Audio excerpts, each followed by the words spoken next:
I'm a mama of two little girls. One child will love the meal and the other one will refuse it. I really want my girls to enjoy a variety of foods. We are the parents of 3-year-old Miko. Miko being in the toddler stage still, she just wants to eat snacks all day.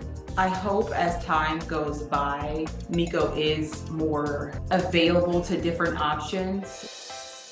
I'm a mum to 2 children. But when it comes to Elliot, he can eat a lot more at school than he will at home. And my daughter, she can also be a picky eater and she won't try new food. I'm really hoping that they broaden their food variety. Welcome back, welcome back. We have an hour dedicated to parenting and the conversations around it. A constant challenge for so many people is getting the little ones in your house to eat something past a chicken nugget. I vowed that I was not going to be a chicken nugget parent, and there I found myself a chicken nugget parent because it is easier said than done. And then I stumbled across this blog one day, and it changed my entire relationship with trying to feed my son Moses. And finally, we have Moses now eating sweet potato mac and cheese and even dancing after eating the sweet potato mac and cheese. The recipe, and that's him eating his pesto pizza roll. That's what I said, oh my goodness. Well, all of those recipes are thanks to my next guest. Her incredible food blog and books I'm obsessed with. As a mom of 3 young kids, ages 11, 7, and 4, Amy Palanjian is a recipe developer, food coach, and author of the New York Times best-selling cookbook, Dinner Time SOS, 100 Sanity-Saving Meals Parents and Kids of all ages will actually want to eat. Welcome, Amy, to our show. So, it was your blog, Yummy Toddler, that I found, and as I said, I try to be very sincere, honest. I almost called you one day to hire. I was like, does she come to your home to help? Because I was feeling broken. I was like, chicken nuggets every day, French fries every day. What do I do? And I stumbled across one of your muffin recipes that had like spinach and chocolate chip. And now my son's favorite dish, which is not in your book, but he loves, but it's because of you, is curry chicken and dumplings. Because it opened his palate. Right. How did you know you had this gift? What is the gift? Because everybody wants some of this.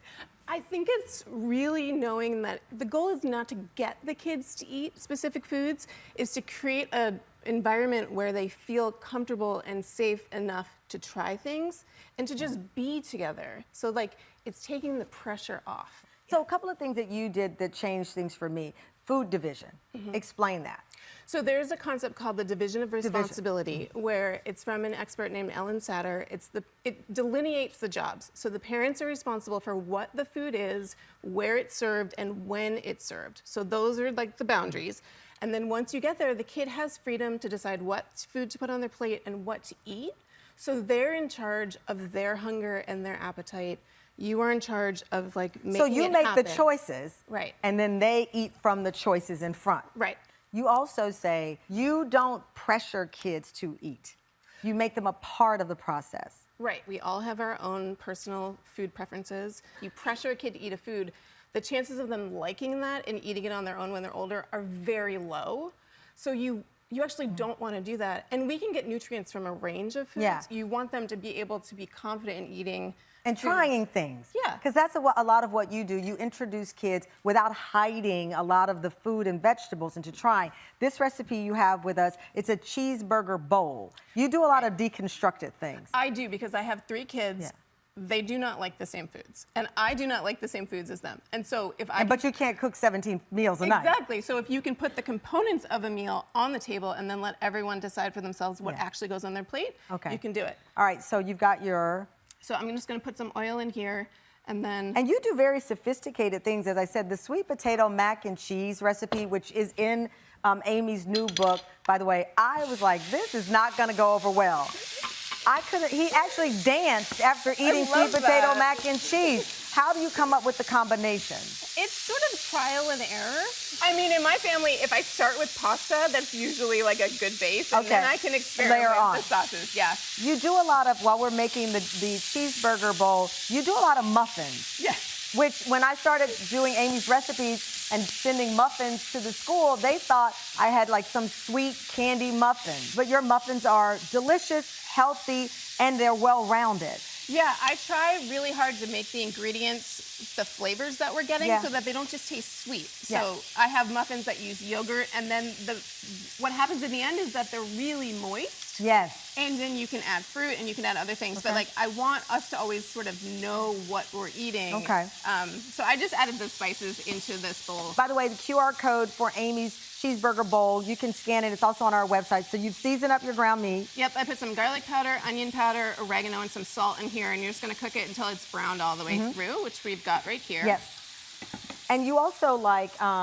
making sure kids participate in the process. So my son, every meal that he eats, he participates, whether it's cutting his apple, bowling it, stirring. He has a step stool, and like a little old man, he's like, let me get my stool.